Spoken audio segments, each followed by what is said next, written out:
বন্ধুরা, সবাই কেমন আছেন? আশা করি সবাই ভালো আছেন। আজকে আপনাদের সামনে আমি একটা ছোট্ট বিষয় নিয়ে কথা বলবো, কারণ আমি এই বিষয়টায় মানে খুবই কষ্ট পেয়েছি। একটি ঘটনা বলি। একদিন আমি আমার বাইক নিয়ে মোহাম্মদপুর গিয়েছিলাম একটি কাজে। তো ওইখানে যে আমার বাইকের চাবিটা এইভাবে ঘোরাতে ঘোরাতে এমনভাবে উড়ে গেছে, ওইটা এই ড্রেনে পড়ে গেছে চাবিটা। তারপর আমি আমার ভাতিজাকে ফোন দিলাম। আমার ভাতিজা চাবিটা নিয়ে আসলো বাসা থেকে, সেই টিকাটুলি থেকে মোহাম্মদপুর একটা পাঠাও ভাড়া করে চলে আসলো। দেন আমি আমার ওই চাবিটা নিয়ে বাইকটা চালায় বাসায় আসছি। ওই চাবিটা আজকে হারায় গেছে। তো এটা হারানোর পরে তো আমি কি করলাম,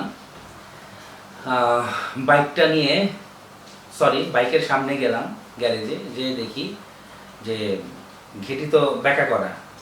তো এখন আর কি করব, গেলাম বাইকের তালা কিনতে। তো তালা কিনে আসলাম। তালা কিনে আসার পরে এই যে দুইটা চাবি দিছে। হ্যাঁ, বাকি ভিডিও আপনাদেরকে দেখাচ্ছি।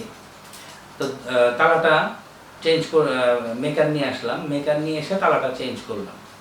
তো আপনাদের কাছে আমার একটা মানে ছোট্ট অনুরোধ, যে আপনারা যখন বাইকের লক চেঞ্জ করবেন বা নতুন বাইক কিনবেন, তখন হয়তো বা দুইটা চাবি দিবে। দুইটা চাবি দিলে আপনারা এরকম আরও দুইটা চাবি ডুপ্লিকেট বানিয়ে রাখবেন, কারণ এতে আপনারা হ্যাসেল হবেন না।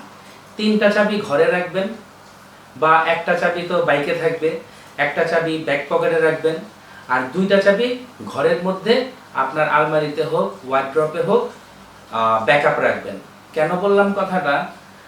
কারণ একটা চাবি হারালে আরেকটা চাবি করতে পারবেন, কারণ একটা চাবি দিয়ে আরেকটা চাবি বানাতে পারবেন। এখন চাবি যদি না থাকে, আপনি চাবি কিভাবে বানাবেন? তো আমার আপনাদের কাছে এই ছোট্ট অনুরোধটুকু রইল, যে আপনারা যখনই বাইক কিনবেন দুইটা চাবি পাবেন, দুইটা চাবিকে চারটা বানায় ফেলবেন বা ছয়টা বানায় ফেলবেন। এতে একটা লক সেটের অনেক দাম। যেমন আমি আমার লক সেটটা কিনছি 2000 টাকা দিয়ে, মেকার ফিটিং চার্জ দিছি 300 টাকা, রিক্সা ভাড়া গেছে অনেকগুলো, প্রায় 3000 টাকার মতো গেছে একটা লক সেটে। সো বন্ধুরা, আমার মতো আপনারা এই বিপদে যেন না পড়েন, এই কারণে আজকের ব্লগটা বানানো। তো সবাইকে ধন্যবাদ।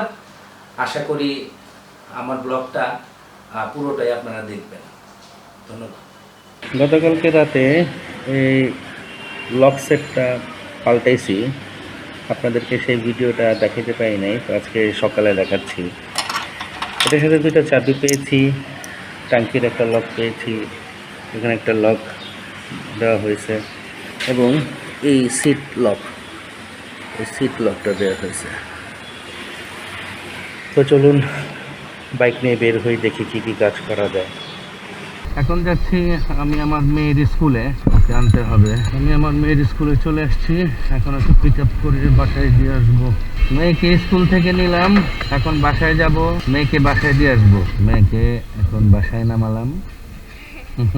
আসো, টাটা, বাই বাই। আমি একটু কাজ আছে, এদিক দিয়ে যাও। Bye bye. মেয়েকে বাসায় দিয়ে আসলাম, এখন যাব। আমার বাইকের কন্ডিশন খুব খারাপ, তাই বাইকটি এখন ওয়াশ করাবো। এই স্বামীবাগ এলাকার রাস্তাটা খুবই খারাপ, রাস্তার অবস্থা দেখেন, একদম বাজে পরিস্থিতি। এই যে দেখেন, একটুখানি বৃষ্টি হইলে এখানে পানিতে অবস্থা নাজেহাল। এখন বাইকটা ওয়াশ করাবো।